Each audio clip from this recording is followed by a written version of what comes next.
கிறிஸ்துவின் மூலமாக பரலோகத்தோடு இணைக்கப்பட்ட தேவனுடைய பிள்ளைகள் இரவில் பிரகாசிக்கிற சுடர்களாக விளங்குகிறார்கள் என்பதில் எந்த சந்தேகமும் இல்லை.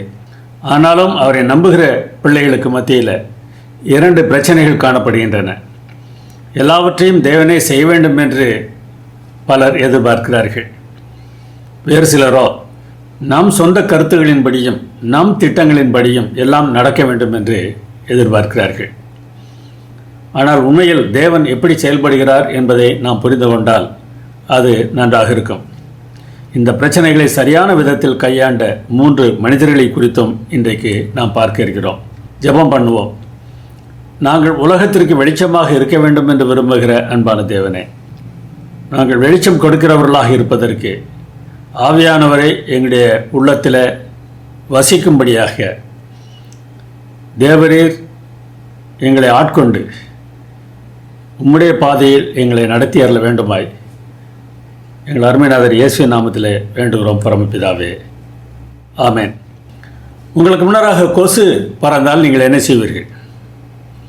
2 கைகளையும் தூக்கி அந்த கொசுவை அடித்து கொள்ளுவதற்கு முயற்சி எடுப்பீர்கள். இதை மனதில் வைத்துக்கொண்டு இந்த குட்டி கதையை பாருங்கள். குட்டி கொசு ஒன்று முதன்முறையாக பறக்க முற்பட்டது. அப்பா கொசு அதை பார்த்து நீ பற என்று அதை ஊக்குவித்ததாம். இந்த கொசு பல மனிதர்கள் பக்கமாக போய் சுற்றிவிட்டு மீண்டுமாக அப்பா கொசுவிடம் வந்து சேர்ந்தது. முதலாவதாக பறந்திருக்கிறாய், உனக்கு எப்படி இருந்தது என்று அப்பா கொசு கேட்டதாம். உடனே இந்த குட்டி கொசு சொன்னதாம், அப்பா எல்லாம் நன்றாக இருந்தது, மிகவும் சந்தோஷமாக இருக்கிறது. ஒவ்வொரு ஆளிடம் சென்றபோது அவர்கள் கைதட்டினார்கள், எனக்கு சந்தோஷமாக இருந்தது என்று சொன்னதாம். கைத்தட்டியது இந்த கொசு நன்றாக பறக்கிறது என்று சொல்வதற்கா அல்லது கொசுவை கொல்வதற்கா? நீங்கள் செய்கிற வேலையை நிமித்தமாக உங்களுக்கு யாராவது பாராட்டு தெரிவிக்கிறார்கள் என்றால் அவர்கள் உங்களுக்கு குழி தோண்டுகிறார்கள் என்பதை நீங்கள் மறந்துவிடக்கூடாது. வேண்டுமென்றே செய்கிறார்கள் என்று சொல்ல மாட்டேன், ஆனால் அவருடைய செயல்களினாலே நம்மை நாமே ஆணவத்திற்குள்ளாக ஆழ்த்து கொள்வதற்கு வாய்ப்பு இருக்கிறது. இயேசு கிறிஸ்து எவ்வளவு தாழ்மையாக இருந்தார் என்பதை கடந்த வார பாடத்தில் நாம் படித்தோம். அந்த தாழ்மைக்கு எதிர்ப்பதம்தான் ஆணவம். ஆணவம் என்று நாம் தமிழில் சொல்கிற வார்த்தையானது அணு அவம் என்ற 2 வார்த்தைகளின் கூட்டுச்சொல்லாகும். அணு என்பது மிக மிகச் சிறியது, அவம் என்பது இல்லாமல் இருப்பது. அவநம்பிக்கை என்றால் நம்பிக்கை இல்லாமல் இருப்பது என்ற அர்த்தம். அதுபோல அணு அவம் ஆணவம் என்றால் தாங்கள் மிகவும் சிறியவர்கள் என்பதை உணராமல் இருப்பது. தேவன் எவ்வளவு பெரியவர் என்பதை நாம் ஒப்பிட்டு பார்த்தால்தான் நம்முடைய ஆணவம் நீங்குவதற்கு வாய்ப்பு இருக்கிறது. நாம் மிக மிகச் சிறியவர்கள் என்பதை புரிந்து கொள்வோம். அப்படி இல்லாத பட்சத்தில் மற்றவர்களோடு நம்மை ஒப்பிட்டு பார்த்து நம்மை நாம் மிகவும் பெரியவர்களாக நினைத்து கொள்கிறோம். இந்த நினைப்பு சாத்தானோடு நம்மை சேர்த்துவிடும் என்பதை நாம் எச்சரிக்கையோடு மனதில் வைத்திருக்க வேண்டும். இந்த உலகத்தில் எவ்வளோ பெரியவர்களாக நம்மை மற்றவர்கள் மதிக்கிறார்கள் என்பது முக்கியமே இல்லை. பெரியவராகிய தேவனோடு நாம் இருக்கிறோமா என்பது தான் மிகவும் முக்கியம். இயேசு பெரியவர். 9300 கோடி ஒளியாண்டுகள் அகலமுள்ள இந்த பிரபஞ்சத்தை படைத்தவர். ஆனால் இந்த பூமியில் அவர் வாழ்ந்தபோது அவர் தாழ்மையாக இருந்தார். அவர் என்னில் இருந்தால், அவர் என்னில் வாழ்ந்தால், ஆவியானவர் என்னில் வெளிப்பட்டால் என்னுடைய வாழ்க்கையில் என்ன வெளிப்படும் என்பதை நாம் அறிந்திருக்க வேண்டும். தேவன் உள்ளே அந்த மாற்றத்தை செய்தால் வெளியே அந்த மாற்றத்தை நாம் காட்டுவோம். இந்த மாற்றத்தை நாம் காட்டுவதற்கு நம்முடைய வாழ்க்கையில் செய்ய வேண்டிய மாற்றத்தை எல்லாம் தேவனே செய்து விடுவாரா, நாம் ஏதாவது செய்ய வேண்டுமா? பழைய ஏற்பாட்டில் 2 யுத்தங்களின் சமயத்தில் மோசையின் மூலமாக தேவன் சொன்ன 2 வசனங்களை நாம் பார்க்க வேண்டும். ஒரு முறை மோசே சொல்லுகிறார், கர்த்தர் உங்களுக்காக யுத்தம் பண்ணுவார், நீங்கள் சும்மா இருப்பீர்கள். இன்னொரு முறை சொல்கிறார், நீ நமக்காக மனிதரை தெரிந்து கொண்டு புறப்பட்டு அமலோக்கேட யுத்தம் பண்ணு, நீங்கள் சும்மா இருங்கள், கர்த்தர் யுத்தம் பண்ணுவார் என்று ஒரு முறை சொல்கிறார். இன்னொரு முறை நீ போய் யுத்தம் பண்ணு என்று சொல்கிறார். இதில் ஏதாவது ஒரு வசனத்தை மாத்திரம் வைத்துக்கொண்டு இப்படித்தான் நான் செய்ய வேண்டும் என்று தேவன் சொல்லுகிறார் என்று நாம் சொல்ல முடியாது. நாம் புரிந்து கொள்ள வேண்டிய ஒரு முக்கியமான கருத்து என்ன தெரியுமா?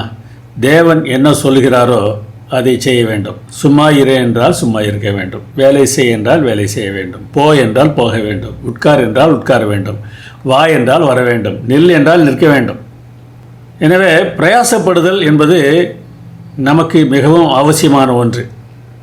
இயேசுவின் தாழ்மையை பற்றி சொல்லிவிட்டு, நீங்கள் எப்பொழுதும் கீழ்ப்படுகிறபடி இப்பொழுதும் பிரயாசப்படுங்கள் என்று பவுல் சொல்கிறார். நாம் செயல்பட வேண்டும், நாம் முயற்சி செய்ய வேண்டும். தவறினால் தீங்கு நேரிடும். தேவன் நம் ஒவ்வொருவருக்கும் திட்டம் வைத்திருக்கிறார்.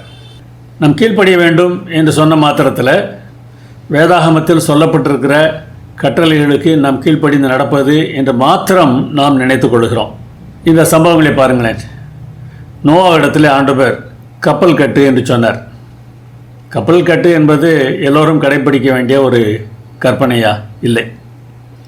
நோவா கீழ்ப்படிந்தார். மரணத்திலிருந்து தன்னையும் தன் குடும்பத்தையும் பாதுகாத்து கொண்டார். அவருடைய எச்சரிப்பை கேட்டும் கீழ்ப்படியாதவர்கள் வெள்ளத்தில் அழிந்து போனார்கள். எகிப்து தேசத்திலிருந்து பல அற்புதங்களை செய்து ஆண்டவர் இஸ்ரேல் மக்களை அழைத்து வந்தார். காதேஸ் பர்னேயா வந்து சேர்ந்தார்கள். அவர்கள் சுதந்திரிக்க வேண்டிய கானான் தேசத்தின் எல்லையில் காதேஸ் பர்னேயா இருக்கிறது. இப்பொழுது அவர்கள் அந்த தேசத்திற்குள் நுழைய வேண்டும். ஆனால் நுழைய மறுக்கிறார்கள். போ என்று ஆண்டவர் சொல்கிறார், போக மாட்டோம் என்று மறுக்கிறார்கள். இதைத்தான் அவிசுவாசம் என்று சொல்கிறோம். மூன்றாவது ஒரு சம்பவத்தை பாருங்கள். இயேசுவானவர் இந்த உலகத்தில் யூதேய தேசத்தில் பிறந்து பிதாவை பற்றிய வெளிப்பாடுகளை எல்லாம் அந்த ஜனங்களுக்கு கொடுத்தார். எருசலேம் நகரத்தை திருத்துவதற்கு அவர் எவ்வளவோ முயன்றார். அவர் சொல்கிறார், பருந்து பறந்து வரும்போது கோழி தன் குஞ்சுகளை தன் சிறகுகளின் கீழே கூட்டிக் கொள்வதற்காக கூச்சல் போடுமே, அப்பொழுது குஞ்சுகள் வந்து அந்த சிறகுகளுக்கு கீழாக அடைக்கல் புகுந்து கொள்ளுமே, அதுபோல உங்களை காப்பாற்றுவதற்கு நான் முயற்சி செய்தேன், உங்களுக்கோ மனதில்லாமல் போயிற்று. இந்த சம்பவங்களிலெல்லாம் தேவன் ஒரு பக்கம் ஆயத்தமாக இருக்கிறார். அவர் செய்ய வேண்டியதை எல்லாம் செய்து விடுகிறார். மனிதர்களோ தாங்கள் செய்ய வேண்டியதை செய்வதற்கு ஆயத்தமாக இல்லை. இயேசுவிடத்தில் ஒரு முறை ஒருவன் சொன்னான், நல்ல போதகரே என்று ஆரம்பிக்கிறான். அவர் நல்லவர் என்பது அவனுக்கு தெரிகிறது. தன்னுடைய பிரச்சனையை சொல்லுகிறான். அதற்கு தீர்வு ஆண்டவர் சொல்லுகிறார். ஆனால் இந்த நல்லவர் சொன்னதை ஏற்றுக்கொள்வதற்கு அவன் ஆயத்தமாக இல்லை. அவனுக்கு மிகுந்த ஆஸ்தி இருந்தது. ஆஸ்தி முக்கியமானதாக தெரிந்ததினால இயேசுவை விட்டு விலகி சென்று விடுகிறான். தேவன் நமக்கு எச்சரிப்பை கொடுக்கும்போது, நமக்கான ஏற்பாட்டை செய்து வைத்து இங்கே வா என்று அழைக்கும்போது நாம் செல்லவில்லை என்றால் நாம் ஒன்றை இழந்து விடுகிறோம். ஒன்றை அல்ல, பலவற்றை இழந்து விடுகிறோம். யோனாவை ஆண்டவர் நினிவேக்கு அனுப்பினார். போக இஷ்டமில்லை. பிறகு போய் பிரசங்கம் பண்ணுகிறார். அவர்கள் எல்லோரும் திருந்துகிறார்கள். எச்சரிப்பை கேட்டு திருந்தினார்கள். எருசலேம் திருந்தவில்லை, நினிவே திருந்தியது. ஆண்டவர் அவர்களை மன்னித்து விடுகிறார். தேவன் செய்திருக்கிற திட்டத்தை நாம் ஏற்றுக்கொள்ளும் போது நமக்கு மன்னிப்பு கிடைக்கிறது, நமக்கு வாழ்க்கை கிடைக்கிறது. இந்த சமயத்தில் யோனா எப்படி செயல்பட்டார் என்பது நமக்கு மிகுந்த வேதனையை தருகிறது. யோனாவுக்கு இது மிகவும் விசனமாய் இருந்தது. அவன் கடும் கோபம் கொண்டான். பொதுவாக யோனா புத்தகத்தை படிக்கும் போதெல்லாம் நினிவே மக்களை திருத்துவதற்கு ஆண்டவர் வேறே வழிகளை கடைப்பிடித்திருக்கலாம். யோனாவை திருத்துவதற்குத்தான் தேவன் யோனாவை நினிவேக்கு அனுப்பினார் என்று நான் நினைப்பதுண்டு. ஏனென்றால் என்னுடைய வாழ்க்கையில் என்னை திருத்துவதற்கு ஆண்டவர் செய்து வருகிற முயற்சிகளை எல்லாம் நான் பார்க்கிறேனே. என்னுடைய ஊழியம் என்னை திருத்துவதற்கு தானே. அதை நான் உணரும்போது தேவன் எவ்வளவு பெரியவர் என்பதையும் மனிதர்கள் எவ்வளவு சிறியவர்கள் என்பதையும் ஒவ்வொரு சமயத்திலும் நான் உணர்கிறேன். அதனால் கடைசி காலத்தில் இந்த உலகத்தில் வாழ்கிற ஆண்டவருடைய பிள்ளைகளுக்கு தேவன் ஒரு எச்சரிப்பு கொடுக்கிறார். உனக்கு கண் தெரியவில்லை, உன்னிடத்தில் ஐஸ்வர்யம் இல்லை, ஆனால் என்னிடத்தில் எல்லாம் இருக்கிறது, எனக்கு சத்தியம் தெரியும் என்று சொல்லி உன்னை நீயே ஏமாற்றி கொண்டிருக்கிறாய். நான் வந்து கதவை தட்டுகிறேன், நீ திறந்தால் உன்னோடு நான் தங்கியிருந்து உன்னோடு சாப்பிட ஆசைப்படுகிறேன் என்று ஆண்டவர் சொல்லுகிறார். நாம் திறப்போமா? நமக்கு தேவையான எல்லாவற்றையும் அவர் ஆயத்தம் செய்து வைத்திருக்கிறார். நமக்கு எப்பொழுதும் முதற்கற்பனையின் உதவி தேவை. முதற்கற்பனை என்ன சொல்கிறது? ஏலோஹிம் தேவனை தவிர வேறு எவரையும் நீ தேவனாக வைத்து கொள்ளக்கூடாது. ஏலோஹிம் என்றால் நீதிபதி, ஆலோசகர், எஜமான் என்று அர்த்தம். எனக்கும் இன்னொருவருக்கும் பிரச்சனை இருக்கிறது என்றால் அந்த பிரச்சனை தீர்வதற்கு நான் செல்ல வேண்டிய இடம் ஏலோஹிம் தேவனே. அவர் சரியான தீர்ப்பு சொல்லுவார். வெளியே ஒரு பிரச்சனை இருக்கிறது, என்னுடைய ஆலோசகர் அவர் சொல்லுகிற தீர்வு எப்பொழுதும் எனக்கு நன்மையாகத்தான் இருக்கும். நான் பார்த்த 6 சம்பவங்களிலும் நிகழ்ந்தது நீங்கள் யோசித்து பாருங்கள். நோவா, இஸ்ரவேலர், எருசலேமியர், வாலிபன், நினிவே, லவோதிக்கேயர், இவர்கள் எல்லோருக்கும் தேவன் வைத்திருக்கிற திட்டத்தை தேவன் வெளிப்படுத்துகிறார். ஆனால் கீழ்ப்படிந்தவர்களும் உண்டு, கீழ்ப்படியாதவர்களும் உண்டு. கீழ்ப்படிந்தவர்கள் எல்லா இடங்களிலும் ரட்சிக்கப்படுகிறார்கள். நோவா காலத்தில் நோவாவின் குடும்பம், இஸ்ரவேலருக்கு மத்தியில் 2 வாலிபர்கள், எருசலேமியர் மத்தியில் இயேசுவின் சீடர்கள். வாலிபன் அவனுக்கு தனியாக கொடுக்கப்பட்டது, அவன் மறுத்து சென்று விடுகிறான். நினிவே மக்கள் மாறுகிறார்கள், யோனாவோ கோபப்படுகிறார். லவோதிக்கேயர், நம்மில் பலர் தேவனை ஏற்றுக்கொள்ளத்தான் செய்கிறோம், ஏற்றுக்கொள்ளாதவர்களும் இருக்கிறோம். நாம் எப்படிப்பட்ட ஒரு வாழ்க்கையை வாழ வேண்டும் என்பதை யோசித்து பாருங்கள். இயேசு எப்படி வாழ்ந்தார்? தம்மை தாமே தாழ்த்தி பிதாவின் சொல்லுக்கு கீழ்ப்படிந்தார். பிதா அவரை உயர்த்தினார். என்னுடைய திட்டம், என்னுடைய யோசனை என்றெல்லாம் நாம் யோசிப்பதை நிறுத்திவிட்டு அவர் என்ன சொல்லுகிறார் என்று கேட்டு செயல்பட வேண்டியது அவசியம். அப்படிப்பட்ட ஒரு வாழ்க்கையை வாழ வேண்டும் என்று தேவன் நம்மிடத்தில் எதிர்பார்க்கிறார். ஆதலால், இந்த 12ஆம் வசனம் அப்படி தான் ஆரம்பிக்கிறது. ஆதலால் உங்கள் ரட்சிப்பை நிறைவேற பிரயாசப்படுங்கள். ஆதலால் என்பது என்ன அர்த்தம்? அதற்கு முன்னதாக இயேசுவின் தாழ்மை பற்றி சொல்லியிருக்கிறார். இயேசுவை பிதா உயர்த்தியதை பற்றி சொல்லியிருக்கிறார்.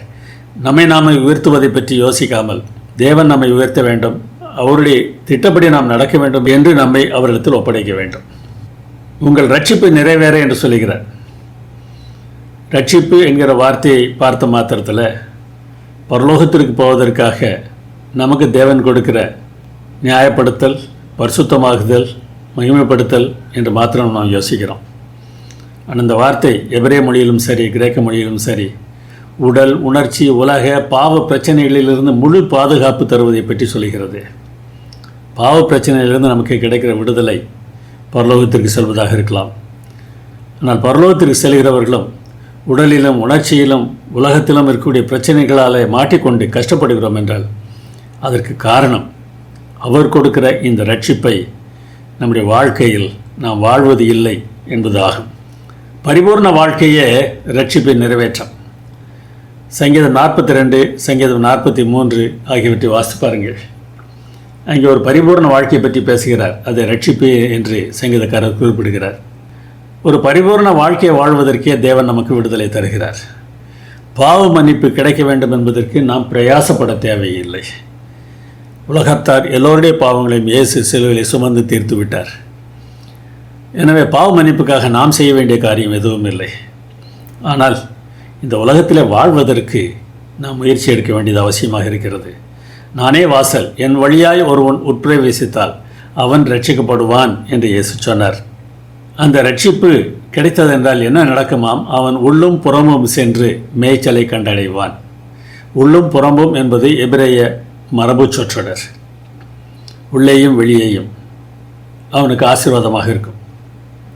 வீட்டுக்குள்ளேயும் வீட்டுக்கு வெளியேயும், ஆலயத்திற்குள்ளேயும் ஆலயத்திற்கு வெளியேயும், ஆலய வாழ்க்கையிலும் வெளிப்புற வாழ்க்கையிலும் நம் மேய்ச்சலை கண்டடைகிறவர்களாக இருப்போம். தொடர்ந்து இயேசு சொல்வதை மறந்து விடாதீர்கள். நானோ அவைகளுக்கு ஜீவன், அதாவது வாழ்க்கை உண்டாயிருக்கவும் அது பரிபூர்ணப்படவும் வந்தேன் என்கிறார். பரிபூரணமான ஒரு வாழ்க்கையை நமக்கு தருவது தான் தேவனுடைய திட்டம். அந்த வாழ்க்கை நமக்கு இருக்கிறதா? அந்த வாழ்க்கையை அடைவதற்கு நம்முடைய பிரயாசம் எப்படிப்பட்டதாக இருக்க வேண்டும் என்று சொல்கிறார். பயத்தோடும் நடுக்கத்தோடும் நாம் பிரயாசப்பட வேண்டுமா? நம்முடைய பரிபூர்ண வாழ்க்கையை நாம் பெற்றுக்கொள்வதற்கு இந்த பயமும் நடுக்கமும் அவசியம் என்று சொல்கிறார். பயம் என்றால் என்ன அர்த்தம்? தீமையை வெறுப்பதே கர்த்தருக்கு பயப்படும் பயம் என்று நீதிமொழிகளில் வாசிக்கிறோம். ஏன் தீமை தேவனுடைய இருதயத்திற்கு விசனமாயிருக்கிற ஒன்று. தேவன் மேல் நாம் உண்மையிலேயே அன்பு வைத்திருக்கிறோம் என்றால் அவரை விசனப்படுத்துவதற்கு நமக்கு பிடிக்காது. நாம் பயப்படுவோம். என் தேவனை நான் வேதனைப்படுத்த மாட்டேன் என்று நான் தீர்மானிப்பேன். தேவனிடம் மன்னிப்பு உள்ளதால் அவருக்கு பயப்பட வேண்டும் என்று சங்கீதம் 134 வாசிக்கிறோம். எனவே மன்னிப்பு உள்ளதால் பயப்படுகிற பயம் தேவன் நம்மை அடித்து விடுவார், கொன்று விடுவார் என்கிற பயம் அல்ல. நான் செய்கிற தவற்றினாலே என் தேவன் வேதனைப்படுவார், நான் அவரை மிகவும் நேசிக்கிறேன், அவரை வேதனைப்படுத்துவதற்கு எனக்கு பிடிக்காது என்று சொல்கிற ஒரு நிலைதான் இந்த பயம். நீ இப்படிப்பட்ட ஒரு வாழ்க்கையை வாழ வேண்டும் என்று தேவன் எனக்கான ஒரு திட்டம் வைத்திருக்கும் போது அந்த வாழ்க்கையை நான் வெறுத்து ஒதுக்கிவிட்டு என் விருப்பப்படி என்ற வாழ்க்கையை நான் அமைத்து கொள்ளும்போது அது தேவனுக்கு வேதனையாக இருக்கும். அந்த தீமையை நான் வெறுக்க வேண்டும். பரிபூர்ண வாழ்க்கையை வாழ வேண்டும் என்றால் தேவன் மேல் அன்பு வைத்து அவர் காட்டுகிற திட்டத்தை அவர் மேல் இருக்கிற அன்பினாலே செயல்படுத்துகிறவர்களாக நாம் இருக்க வேண்டும். நடுக்கத்தோடு என்றும் சொல்கிறது. சங்கீதம் 2:11 பாருங்கள். நடுக்கத்துடனே கலிகூறுங்கள் என்று சொல்கிறார். நடுக்கம் என்ற மாத்திரத்தில் நமக்கு வேதனை என்று தான் நாம் நினைத்திருப்போம். ஆனால் அந்த வேதனையை பற்றி இங்கே பேசவில்லை. நடுக்கத்துடனே கலிகூறுங்கள் என்று சொல்கிறார். அது எப்படி நடுக்கத்தோட சந்தோஷப்பட முடியும்? அல்லது சந்தோஷம் வந்தால் நடுக்கம் வருமா? சகலத்தையும் படைத்தவர் எனக்கு உதவி செய்கிறாரே என்கிற எண்ணம் இந்த நடுக்கத்தை நமக்கு தர வேண்டும். நானோ அற்பமானவன், என்மேல் இவருக்கு இவ்வளோ அன்பா என்கிற எண்ணம் எனக்கு நடுக்கத்தை தர வேண்டும். கலிகூறுதலில் நடுக்கம் வருமா? சோதனை செய்திருக்கிறார்கள். மெய்நிகர் யதார்த்த பிரமிப்பு ஆய்வு என்கிற ஒரு ஆய்வு செய்யப்பட்டிருக்கிறது. மெய்நிகர் என்பது நாம் நேரடி அனுபவம் இல்லை. அப்படிப்பட்ட ஒரு அனுபவம் மாய தோற்றமாக நமக்கு காட்டப்படுகிறது. இந்த படத்தில் இருப்பது போல ஒரு தலை மூடியினாலே கண்களையும் காதுகளையும் அடைத்து விடுவார்கள். வேறே தோற்றம் உள்ளே தெரியும், காதிலும் வேறே சத்தம் கேட்கும். மனிதர்களுக்கு ஒரு விசாலமான ஒன்றை காண்பிப்பார்கள். ஒரு நட்சத்திர கூட்டம், மாபெரும் மலைகள், பெரிய நீர்வீழ்ச்சி போன்றவற்றை காண்பிப்பார்கள். அதை காண்பிக்கும்போது உடலும் மனமும் எப்படி எதிர்வினை செய்கின்றன என்பதை ஆய்வு செய்திருக்கிறார்கள். அப்படி ஆய்வு செய்தபோது அட்ரினலின் அதிகமாக சுரப்பதையும் அதனாலே உடலில் நடுக்கம் உண்டாவதையும் கண்டுபிடித்திருக்கிறார்கள். தேவன் எவ்வளவு பெரியவர் என்பதை நாம் பிரமிப்போடு பார்த்தால் நடுக்கம் வரத்தான் செய்யும். தேவன் எவ்வளவு பெரியவர் என்பதை நாம் ஒத்துக்கொண்டால் அவருடைய திட்டம் எதுவாக இருந்தாலும் நாம் ஏற்றுக்கொள்ளலாம் அல்லவா? ஏன் அப்படி நாம் செய்ய வேண்டும்? இந்த திட்டத்தை நமக்காக போட்டிருக்கிறவர் நம்முடைய தேவனே. அதனால்தான் ஏனெனில் என்று அடுத்த வசனத்தில் சொல்கிறார், தேவனே தம்முடைய தயவுள்ள சித்தத்தின்படி விருப்பத்தையும் செய்கையையும் உங்களில் உண்டாக்குகிறவராயிருக்கிறார். இது தேவனுடைய திட்டம், அதனாலே நீங்கள் முயற்சி எடுக்க வேண்டும் என்று சொல்கிறார். தேவ சித்தம் என்பது தேவன் நமக்காக வைத்துள்ள திட்டம். விருப்பம் என்பது தேவ திட்டத்தை நிறைவேற்றுவதற்கு நமக்கு உண்டாகிற ஆசை. செய்கை என்பது தேவ திட்டத்தை செய்து முடித்தல். தேவன் நமக்காக ஒரு திட்டம் வைத்திருக்கிறார். அதை நிறைவேற்றுவதற்கான ஆசையை அவர் நம்மளை உண்டாக்குவதற்கு ஆயத்தமாக இருக்கிறார். செய்து முடிப்பதற்கான திறன்களை அவர் தருவதற்கு ஆசையாக இருக்கிறார். இவையெல்லாம் தேவனிடமிருந்து நமக்கு வருகின்றன. ஆனால் இவற்றை ஏற்றுக்கொண்டு நாம் செயல்பட வேண்டும் அல்லவா? முதலில் பார்த்த 6 சம்பவங்களை யோசித்து பாருங்கள். தேவன் எல்லாம் வைத்திருக்கிறார். கீழ்ப்படிவதும் கீழ்ப்படியாததும் நம்முடைய கையில் இருக்கிறது. தேவனுக்கு பிரியமானதை செய்ய உங்களை விரும்ப வைப்பதும் அதை செயலில் நிறைவேற்றுகிற ஆற்றலை உங்களுக்கு தருவதும் தேவனே. அப்படி செய்வதே அவருடைய மகிழ்ச்சியான விருப்பம். அது நம்மில் நிறைவேற நம்முடைய சுயாதீனம் முக்கியம். தேவன் எவ்வளவுதான் ஆசைப்பட்டாலும் நம்முடைய சுயாதீனம் அதற்கு குறுக்காக நிற்கும் என்றால் தேவன் நம்மை கட்டாயப்படுத்த மாட்டார். இந்த தேவன் இந்த அற்பர்களுக்கு கொடுக்கிற முக்கியத்துவம் எவ்வளவு பெரியது என்பதை இதிலே நாம் பார்க்கலாம். கடந்த வாரத்தில் நாம் பார்த்தோம் அல்லவா? கல்லான இருதயத்தை உங்கள் மாம்சத்திலிருந்து எடுத்து போட்டு சதையான இருதயத்தை உங்களுக்கு கொடுப்பேன். எசேக்கியேல் 36:26. ஒரு 7 வசனங்களுக்கு பிறகு சொல்கிறார், நான் உங்கள் அக்கிரமங்களை எல்லாம் நீக்கி உங்களை சுத்தமாக்கும் காலத்திலே பட்டணங்களில் குடியேற்றுவிப்பேன், அவாந்தரமான ஸ்தலங்களும் கட்டப்படும். ஆவிக்குரிய ஆசீர்வாதத்தையும் லௌகீக ஆசீர்வாதத்தையும் ஆண்டவர் இங்கே வாக்கு பண்ணுகிறார். இதையெல்லாம் நான் உங்களுக்கு செய்வதற்கு ஆயத்தமாக இருக்கிறேன், நான் செய்கிறேன். அதற்கு பிறகு சொல்கிறார் 37ஆம் வசனத்தில், நான் இதை அனுக்கிரகம் செய்யும்படி அவர்கள் என்னிடத்தில் விண்ணப்பம் பண்ண வேண்டும், நாம் கேட்க வேண்டும். நாம் கேட்காவிட்டால் நம்முடைய சுயாதீனத்தை தாண்டி ஆண்டவர் இந்த ஆய்வுக்குரிய ஆசீர்வாதத்தையும் லௌகீக ஆசீர்வாதத்தையும் தருவதில்லை. ரட்சிப்பு என்பது ஆவிக்குரிய ஆசீர்வாதம் மாத்திரமல்ல, லௌகீக ஆசீர்வாதமும் சேர்ந்தவை தான். ரட்சிப்பின் அனுபவம் நமக்கு எப்படிப்பட்ட ஒரு வாய்ப்பை தருகிறது? இரண்ட உலகத்தில் நாம் வெளிச்சமாக இருப்பதற்கான வாய்ப்பை தருகிறது. ஜீவ வசனத்தை பிடித்து கொண்டு உலகத்தில் சுடர்களைப் போல நாம் பிரகாசிக்க வேண்டுமா? இரவில் சாலை வெளிச்சம் இல்லை என்றால் நாம் நடந்து போவது கடினமாக இருக்கும் அல்லவா? இந்த உலகத்தில் மற்ற மக்கள் சரியான பாதை எது என்பதை கண்டுபிடித்து நடப்பதற்கு நாமெல்லாம் பிரகாசிக்கிற சுடர்களாக இருக்க வேண்டுமா? சுடர் என்ற மாத்திரத்தில், வெளிச்சம் என்ற மாத்திரத்தில் சரியான உபதேசம் என்று நாம் நினைத்துக் கொள்கிறோம். ஆனால் வேதாகமம் என்ன சொல்கிறது என்று பாருங்கள். ஒளியிலே இருக்கிறேன் என்று சொல்லியும் தன் சகோதரனை பகைக்கிறவன் இதுவரைக்கும் இருளிலே இருக்கிறான். தன் சகோதரனை பகைக்கிறவன் இருளிலே நடக்கிறான். இருளானது அவன் கண்களை குருடாக்கினபடியால் தான் போகும் இடம் இன்னது என்று அறியாதிருக்கிறான். இங்கே ஒளி இருள் என்பது எதை பற்றி பேசுகிறது? ஒளி என்பது அன்பு, இருள் என்பது பகை. சுடர்களாக இருக்க வேண்டும் என்றால் அன்பை காட்ட வேண்டும். நாம் உபதேசிப்பது என்று நாம் நினைத்துக் கொள்கிறோம். அந்த உபதேசம் கூட இந்த அன்பை பற்றியதாகத்தான் இருக்க வேண்டும். தேவன் ஒளியாய் இருக்கிறார், அவரில் எவ்வளவு வேணும் இருள் இல்லை. நாம் அவரோட ஐக்கியப்பட்டவர்கள் என்று சொல்லியும் இருளிலே நடக்கிறவர்களாக இருந்தால், இருளில் நடத்தல் என்றால் என்ன அர்த்தம்? தன் சகோதரனை பகைக்கிறவன் இருளிலே நடக்கிறான். தேவனோடு ஐக்கியப்பட்டவர்கள் என்று சொல்லியும் தன் சகோதரனை பகைக்கிறவனாக நான் இருந்தேனே என்றால் சத்தியத்தின்படி நடவாமல் நாம் பொய் சொல்லுகிறவர்களாய் இருப்போம். வேதவசனம் தெளிவாக எது வெளிச்சம் என்பதை நமக்கு வெளிச்சம் போட்டு காட்டுகிறது. இதை நான் புரிந்து கொள்ள வேண்டியது அவசியம். என் உடன் ஊழியக்காரனை நான் எவ்வளோ தூரம் நேசிக்கிறேன், என் உடன் விசுவாசியை நான் எவ்வளோ தூரம் நேசிக்கிறேன், எனக்கு எவ்வளவு வேதாகமம் தெரிந்திருக்கிறது என்பதல்ல, நான் எவ்வளவு தூரம் என்னோடு இருக்கிறவர்களை நேசிக்கிறேன் என்பது தான் முக்கியம். அதுதான் நாம் காட்ட வேண்டிய சரியான வெளிச்சம். ஏன் இப்படிப்பட்ட வெளிச்சத்தை காட்ட வேண்டும்? பாதை சரியில்லை, கோணலும் மாறுபாடுமாக இருக்கிறது என்று சொல்கிறார். இந்த கோணலும் மாறுபாடும் என்பது பழைய ஏற்பாட்டிலேயே வருகிற ஒரு வார்த்தை தான். இஸ்ரவேலர் தங்களை எடுத்துக்கொண்டார்கள். அவர் அவருடைய பிள்ளைகள் இல்லை. ஏன்? அவர்கள் மாறுபாடும் தாறுமாறும் உள்ள சந்ததியாராக இருக்கிறார்கள் என்று உபாகமத்தில் வாசிக்கிறோம். கோணல் என்பது தாறுமாறு. பாதையில் அங்கே வளைவு சுழிவுகள் இருக்கின்றன, நேரடியாக செல்வதில்லை. உலகத்தின் சிந்தனையும் நெறிமுறையும் அப்படிப்பட்டதாகத்தான் இருக்கிறது. மாறுபாடு நேரெதிர் நிலை.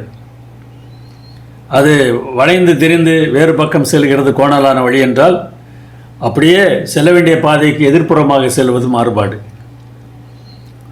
தங்களை தேவனுடைய பிள்ளைகள் என்று அழைத்துக் கொள்கிறார்கள், ஆனால் பிசாசின் பிள்ளைகளாக வாழ்கிறார்கள். நான் அப்படி இருக்கிறேனா என்று யோசித்து பார்ப்பது எவ்வளவு முக்கியம்.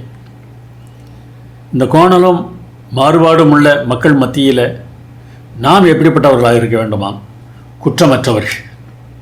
நம்முடைய வெளிப்புற வாழ்க்கையில் குறை காண முடியாது, அது போன்ற ஒரு வாழ்க்கை. கபடற்ற நிலை. நோக்கத்திலும் குறை சொல்ல முடியாது.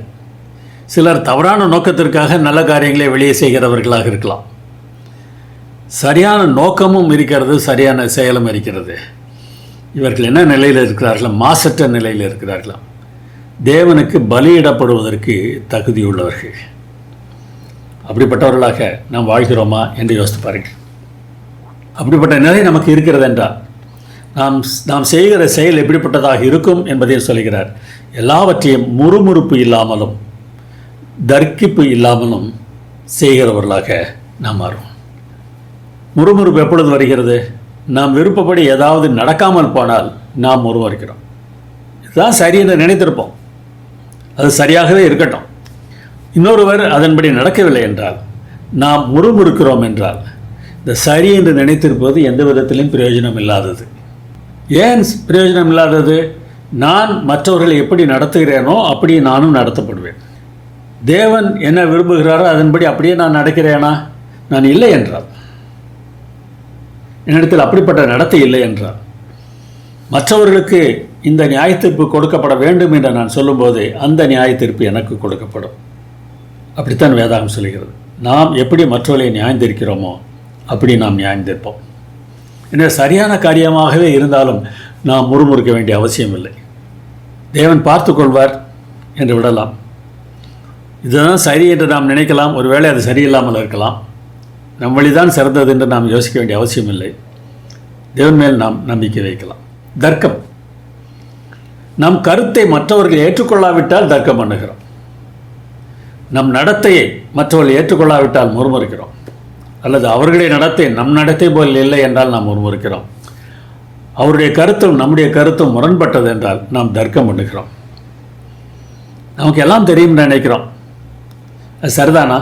அகந்தையினால் வாது பிறக்கும் என்று வேதம் சொல்கிறது. வாது நீங்கினால் விரோதமும் அவமானமும் ஒழியும் என்று வேதம் சொல்கிறது. எனவே அன்பின் அடிப்படையில் இவற்றையெல்லாம் நாம் செய்ய முற்பட்டால் நம்முடைய வாழ்க்கை வித்தியாசமானதாக இருக்கும். இந்த 2 பிரச்சனைகளை மறுபடியும் பாருங்கள். எல்லாவற்றையும் தேவனே செய்ய வேண்டும் என்று எதிர்பார்க்கிறவர்கள் சுத்த சோம்பேறிகளாக இருக்கிறார்கள். இதற்கு 4ஆம் கற்பனை தான் தீர்வு. 6 நாள் வேலை செய்ய சொல்கிறார் அல்லவா? அதுபோல் உலக தேவைகளுக்கும் பரலோக தேவைகளுக்கும் நாம் வேலை செய்ய வேண்டியது நம்முடைய கடமை. நம் சொந்த கருத்துக்களின்படியும் நம் திட்டங்களின்படியும் எல்லாம் நடக்க வேண்டும் என்று எதிர்பார்க்கிறோம் அல்லவா? அதுவும் தவறு. இதன் மூலம் தேவனுடைய இடத்தை பிடித்து கொள்ள பார்க்கிறோம். நான் என்ன சொல்கிறேனோ அதைத்தான் எல்லாரும் செய்ய வேண்டும் என்று சொல்கிறேன் என்றால் தேவனுடைய இடத்துல நான் என்னை வைத்துக் கொள்கிறேன். வைக்காரியஸ் ஃபலை டே. நான் தேவகுமாரனுக்கு பதிலாளி. 666. இதற்கு ஒரே தீர்வு 4ஆம் கற்பனையில் ஓய்வு நாளை ஆசரிப்பது தான். அங்கே மெய்யான இளைப்பாறுதல் நமக்கு கிடைக்க வேண்டும். ஓய்வு நாள் என்பது அன்றைக்கு வேலை செய்யாமல் இருப்பது மாத்திரமல்ல, தேவனை நம்புவதனால் நம்முடைய மனதில் கிடைக்கிற இளைப்பாறுதல் அங்கே மிகவும் முக்கியமானதாக இருக்கிறது. என்னிடத்தில் வாருங்கள், நான் உங்களுக்கு இளைப்பாறுதல் தருவேன் என்று சொன்னார் அல்லவா? ஏன்னா நான் தேவன் என்பதை விட்டுவிட்டு அவர் தேவன் என்று அவரிடத்தில் நான் போய்விடலாம் அல்லவா? அவர் நிச்சயமாக நமக்கு இளைப்பாறுதலை தருவார். அப்படிப்பட்ட தன்மை உடையவர்களாக இருந்த 3 பேரை பற்றி நாம் இன்றைக்கு பார்க்க இருக்கிறோம். ஒன்று பவுல்.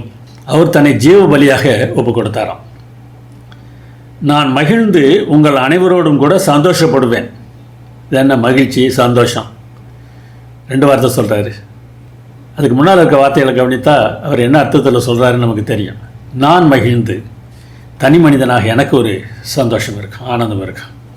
உங்கள் அனைவரோடும் கூட சந்தோஷப்படுவேன், உங்களோடு சேர்ந்து எனக்கு ஒரு சந்தோஷம். இந்த மகிழ்ச்சி தனி மனிதனாக நான் அடைவது மாத்திரமல்ல, மற்றவர்களோடு சேர்ந்து மகிழ்ச்சி அடைகிறவனாக இருப்பேன். திருச்சபை என்பது அதற்காகத்தான் இருக்கிறது. ஒரு திருச்சபை சந்தோஷம் உள்ள திருச்சபையாக இல்லை என்றால், யார் பெரியவர் என்கிற போட்டி உடைய திருச்சபையாக இருக்கிறது என்றால், அந்த திருச்சபை தேவனுடைய கையில் இல்லை, சாத்தானுடைய கையில் இருக்கிறது. சாத்தான் தான் இந்த தன்மை உடையவன். இந்த தன்மையை நாம் அங்கே வெளிப்படுத்துகிறோம். ஆண்டவருக்காக செய்கிறேன் என்று நாம் பொய் சொல்லலாம். ஆம், அது பொய் தான். ஆண்டவருக்காக செய்கிறவர்கள் தாங்கள் பெரியவர்கள் என்று காட்டிக்கொள்வதற்கு போட்டியிட மாட்டார்கள்.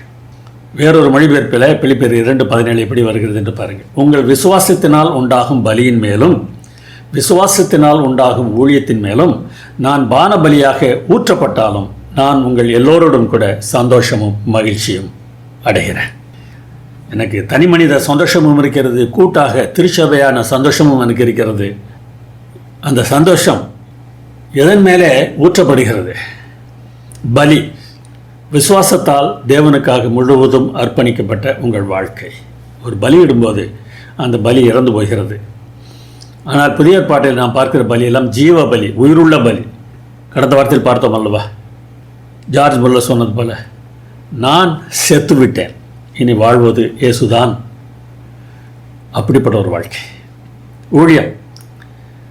நான் செய்கிற ஊழியம் விசுவாசத்தால் செய்கிறேன், தேவன் சொன்னதால் செய்கிறேன். தேவன் சொன்னதால் செய்கிறேன். என்னை உயர்த்துக் கொள்வதற்காக அல்ல, என்னை பெருமைப்படுத்திக் கொள்வதற்காக அல்ல, எனக்கு இது பிடிக்கும் என்பதற்காக அல்ல, நான் பெரியவன் என்று காட்டிக்கொள்வதற்காக அல்ல, நான் பெரியவன் என்று மாற்றிக்கொள்வதற்காக அல்ல, அவர் எல்லாம் என்பதனாலே நான் ஆசாரியனாக அவருக்கு முன்பாக ஊழியம் செய்கிறேன். இந்த பிலிப்பி மக்கள் இப்படி இருந்திருக்கிறாங்கங்க. தங்களை முற்றுமாக தேவனுக்கு அர்ப்பணித்திருக்கிறார்கள். தங்களுடைய வாழ்க்கையை ஆசிரியர்களாக வேலை செய்திருக்கிறார்கள். அதன் மேலே நான் பானபலியாக ஊற்றப்படுவதற்கு ஆயத்தமாக இருக்கிறேன் என்று சொல்வார். நான் வார்க்கப்படுவேன். பிரதான பலி, பானபலி, இந்த 2க்கு வித்தியாசம் இருக்கிறது.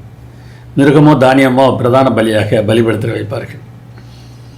பலிபீடத்தின் கீழே திராட்சை ரசத்தை ஊற்றுவார்கள். அதுதான் இந்த பானபலி. நான் மேலே இல்லை, கீழே என்னை ஊற்றுறதுக்கு நான் தயாராக இருக்கிறேன்.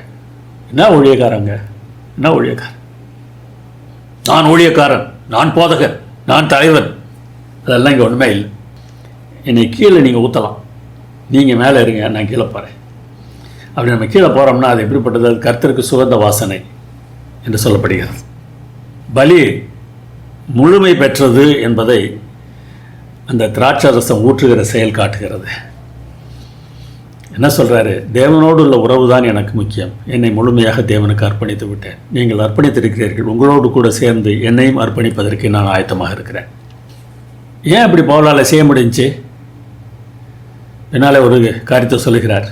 எப்பாபிரோத்தித்து என்பவர் பிலிப்பியிலிருந்து இங்கே வந்தவர். அவருக்கு சுகமில்லை. அதை கேட்டு பிலிப்பியர் வருத்தப்படுகிறார்கள். எப்பாபிரோத்தித்துவை அவர்கள் மறுபடியும் பார்த்தால் சந்தோஷப்படுவார்கள். அங்கே அதை பற்றி சொல்லும்போது பவுல் சொல்லுகிறார், நீங்கள் அவனை மறுபடியும் கண்டு சந்தோஷப்படவும் என் துக்கம் குறையவும் அவனை அதிசீக்கிரமே அனுப்பினேன். இங்கே எப்பாபிரோத்தித்து இவருக்கு உதவியாக இருக்கிறாரு, இவர் அங்கே அனுப்புகிறேங்கிறார். அனுப்புனா இவருக்கு துக்கம் குறையுமா? நீங்கள் உதவி செய்கிற ஒரு ஆளை அனுப்பிட்டா துக்கம் குறையவா செய்யும்? துக்கம் கூட தானே செய்யணும். இவருக்கு துக்கம் குறையுதான். என்ன சொல்கிறாரு? நீங்கள் சந்தோஷப்படுவீங்க, எனக்கு அது சந்தோஷமாக இருக்கு. என்ன மனுஷன் அவர்? உங்கள் சந்தோஷம் என் சந்தோஷம். இதுதானே தேவனுடைய தன்மை. இவர் தானே இருட்டான இடத்துல சுடராக பிரகாசித்து கொண்டிருக்கிறவர். அன்பில்லாமை எனும் இருளால், பகைமை என்கிற இருளால் நிறைந்திருக்கிற இந்த உலகத்தில் நாம் எப்படி வாழ வேண்டும் என்பதை காட்டுகிற ஒரு சுடராக இந்த பவுல் இருந்திருக்கிறார். அவர் தேவனை போன்றவர். ஏனென்றால் தேவன் நல்லவர். சொல்லுவோமா? தேவன் நல்லவர். எல்லா காலங்களிலும் எல்லா சூழ்நிலைகளிலும் என்ன நேரிட்டாலும் தேவன் நல்லவர். நான் அதற்கு சாட்சி. பவுலோடு சேர்ந்து தீமோத்தேயுவும் ஊழியம் செய்தார். அவருடைய ஊழியம் எப்படிப்பட்டது என்று பார்ப்போம். அவரை பற்றி சொல்லும்போது உத்தம குணம் என்று பவுல் சொல்கிறார். தீமோத்தேயுவிடம் உத்தம குணம் இருந்ததாம். இதற்கான கிரேக்க வார்த்தையுடைய அர்த்தம் இதுதான். சோதனைகள் பல செய்யப்பட்டு முழுவதுமாக சோதிக்கப்பட்டு தன்மையிலும் செயலிலும் சுத்தமானது என்று நிரூபிக்கப்பட்ட ஒரு குணம். அது உள்ளேயும் நல்லது தான், வெளியேயும் நல்லது தான். அப்படிப்பட்ட ஒரு குணம்தான் உத்தம குணமாக அது தீமோத்தேயுவிடத்தில் இருந்ததான். அதாவது நிரூபிக்கப்பட்ட ஒரு நற்குணம். எதில் அவர் நிரூபணமாயிருக்கிறாரு? உங்கள் காரியங்களை உண்மையாய் விசாரிப்பதற்கு என்னை போல மனதுள்ளவன் அவனை அன்றி வேறொருவனும் என்னிடத்தில் இல்லை. எவ்வளோ கஷ்டமா இருங்க. இன்னைக்கு இருக்கிற சபையை சொல்லலை, இன்றைக்கு இருக்கக்கூடிய நிலையை அவர் சொல்லலை. 2000 வருஷத்துக்கு முன்னால் அங்கே இருந்த நிலையைத்தான் சொல்லுகிறார். இவனை தவிர வேற யாரும் என்னை போல விசாரிப்பதற்கு இல்லை. எல்லா காலங்களிலும் இப்படித்தான் இருந்திருக்கிறது. ஏன் இல்லைங்கிறாரு? மற்றவர்கள் எல்லாரும் கிறிஸ்து இயேசுவுக்கு உரியவைகளை தேடாமல் தங்களுக்கு உரியவைகளையே தேடுகிறார்கள். நான் பெரியவன், நான் முக்கியமானவன், நான் சொல்கிறத எல்லாம் கேட்கணும். யோவான் சான் சொன்னார் அல்லவா, நான் சிறுகவும் அவர் பெருகவும் வேண்டாம். அவர்கிட்ட அவருடைய சீஷர்கள் சொல்கிறார்கள், முந்தி நம்ம கூட வந்தவங்கெல்லாம் இயேசுக்கு பின்னால் போகிறாங்க. யோவான் கவலைப்படவில்லை. அவர் பெருக வேண்டும், நான் சிறுக வேண்டும். அதுதானுங்க இன்னைக்கு அப்படி பிள்ளைகளாக நம்முடைய வேலை. அவர் பெருகணும், நான் சிறுகணும். இப்படிப்பட்ட ஒரு விசுவாசம் அப்படி குடும்பத்தில் அதுக்கு முன்னாலே இருந்திருக்கு. பாட்டி லோவிசாள், அம்மா இன்னைக்கையாள், இவங்கெல்லாம் அப்படிப்பட்ட விசுவாசம் உடையவர்களாக இருந்திருக்கிறாங்க. அந்த விசுவாசம் தீமோத்தேயுவிடத்திலும் காணப்பட்டது. அதனால் தீமோத்தேயு எப்படி வேலை செய்தாரா? தகப்பனுக்கு பிள்ளை ஊழியம் செய்வது போல அவன் என்னுடனே கூட சுவிசேஷத்தின் நிமித்தம் ஊழியம் செய்தான். இது நிரூபிக்கப்பட்ட ஒன்றே உத்தம குணம் என்கிறார்.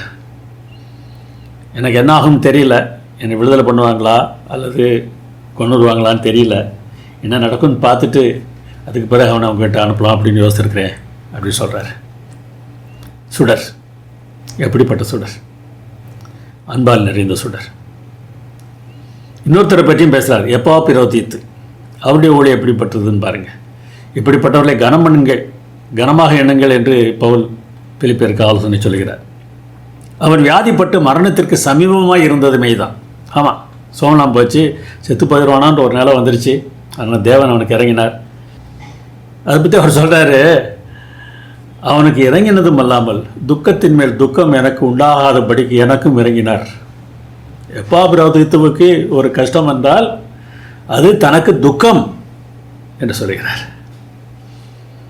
அப்படிப்பட்ட ஒரு பாசம் இன்றைக்கு மற்றொரு மேலே நமக்கு இருக்கிறதா?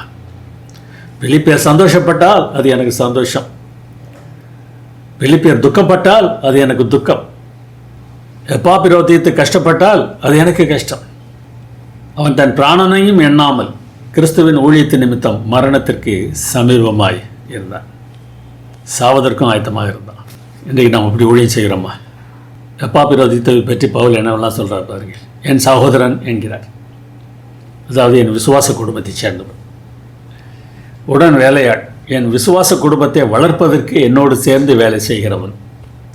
அப்படியே வரிசை அவனுக்கு மேலே அவன் போயிட்டே இருக்கிறார். உடன் போர் சேவகன், உடன் சேவகன் என்று நம்ம தமிழில் இருக்கிறது, அதை போர் சேவகன் என்று மொழிபெயர்த்திருக்கலாம். உடன் போர் சேவகன், என்னையும் என் விசுவாச குடும்பத்தையும் அழிக்க பார்க்கிற சாத்தானை முறியடிக்க என்னோடு சேர்ந்து போராடுகிறவன். விசுவாச குடும்பத்தை சேர்ந்தவர்கள் விசுவாச குடும்பத்தை வளர்க்க வேண்டும், அதற்காக நாம் வேலை செய்ய வேண்டும். சாத்தானை முறியடிக்க வேண்டும், அதற்காக ஒன்று சேர்ந்து முயற்சி எடுக்க வேண்டும். நாம் சாத்தான் பக்கம் போய்விடக்கூடாது. நம்மில் ஒருவரை நாம் அழிக்க பார்த்தால் சாத்தானின் பிள்ளைகளாக நாம் இருக்கிறோம். இந்த எப்பாபிரோதித்துவின் மூலமாகத்தான் பிலிப்பியர் பணம் கொடுத்து விடுகிறார்கள். என் குறைச்சலுக்கு உதவி செய்தவன். பவுல் சிறைச்சாலையில் இருந்தபோது அந்த காலத்தில் ரோமர்களுடைய சட்டப்படி சிறையில் இருக்கிறவன் தன் சாப்பாட்டுக்கான காரியத்தை பார்த்து கொள்ள வேண்டும். யாராவது வெளியே இருந்து சாப்பாடு கொடுத்தால்தான், இல்லை என்றால் பட்டினி கிடந்து சாக வேண்டியது தான். இந்த பிலிப்பி சபையார் அவருக்கு தேவையான பணத்தை எல்லாம் கொடுத்து அனுப்புகிறார்கள். என் குறைச்சலுக்கு அவன் பணம் கொண்டு வந்தான், அது மாத்திரமல்ல செயலும் பட்டான், எனக்கு உதவியாக இருந்தான். இந்த எப்பாபிரோதித்துவை பற்றி சொல்லும்போது பிலிப்பியரோடு அவர் பேசுகிறார். அவன் உங்கள் ஸ்தானாபதி, நீங்கள் அவனை அனுப்பினீர்கள். அவன் உங்கள் எல்லார் மேலும் வாஞ்சை உள்ளவன். தான் வியாதிப்பட்டதை நீங்கள் கேள்விப்பட்டதினாலே மிகவும் வியாகுலப்படுகிறவன். இங்கே பாருங்கள் இந்த அன்பு எப்படி இருந்திருக்குன்னு சொல்லி. இன்றைக்கி அன்புன்னு சொன்னானே பல சமயங்களில் அருமையான பல பிள்ளைகளுக்கு கோபம் வருது. அன்பு அன்புன்னு மற்றவங்க பேசி கற்பனைக்கு கீழ்படுகிறதில்ல, நீயும் அன்பு அன்புன்னு பேசுகிறியா அப்படின்னு என்கிட்ட கேட்குறாங்க. நான் அன்பு தாங்க நம்மை கிறிஸ்தவர்களாக மாற்றுகிறது. தனக்கு வியாதி வந்தது என்பதை பிலிப்பியர் கேள்விப்பட்ட போது, ஐயோ இந்த செய்தியை அவர்களுக்கு போச்சு அப்படின்னு சொல்லி இவர் வருத்தப்பட்டார். மிகவும் வியாகுலப்படுகிறவன் என்று சொல்கிறார். உங்களுடைய துக்கம் இவனுக்கு துக்கத்தை உண்டாக்குகிறது. ஆகையால் நீங்கள் அவனை மறுபடியும் கண்டு சந்தோஷப்பட அவனை அதிசீக்கிரமாய் அனுப்பினார். எதுக்காக அனுப்புகிறாரு? பிலிப்பியருக்கு சந்தோஷம் உண்டாக்குறதுக்காக.